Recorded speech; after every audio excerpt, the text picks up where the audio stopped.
রেমালের পর আসতে চলছে আসনা। অতীতে সাংকেতিক নম্বর দিয়ে ঘূর্ণিঝড়ের নামকরণ হতো। তখন ঘূর্ণিঝড়ের গতি প্রকৃতির তথ্য জানতে অসুবিধা হতো বিজ্ঞানী থেকে সাধারণ মানুষের। সেই ধোঁয়াশা কাটাতে পরবর্তীকালে ঘূর্ণিঝড়ের নামকরণ করা শুরু হয়। পৃথিবী জুড়ে 5টি regional tropical cyclone warning centre রয়েছে। তারাই এই নামকরণ করে। 13টি দেশ মিলে তৈরি হওয়া একটি সেন্টার উত্তর ভারত মহাসাগর, বঙ্গোপসাগর ও আরব সাগরে তৈরি হওয়া ঘূর্ণিঝড়ের নামকরণ করে থাকে।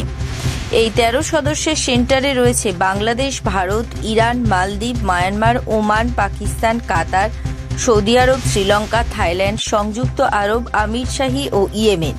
2004 সাল থেকে বঙ্গোপসাগর ও ভারত মহাসাগরে তৈরি ঘূর্ণিঝড়ের নামকরণ শুরু হয়। এই সেন্টারে 2020 সালে ঘূর্ণিঝড়ের 169টি নাম প্রস্তাব করেছে।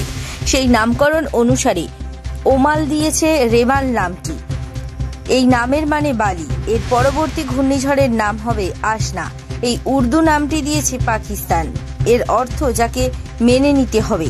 রেমালকে যদি এক ধরা হয় তাহলে নবম যে ঘূর্ণিঝড়টি তৈরি হবে সেটির নাম দিয়েছে ভারত। তার নাম হচ্ছে মুরাসু।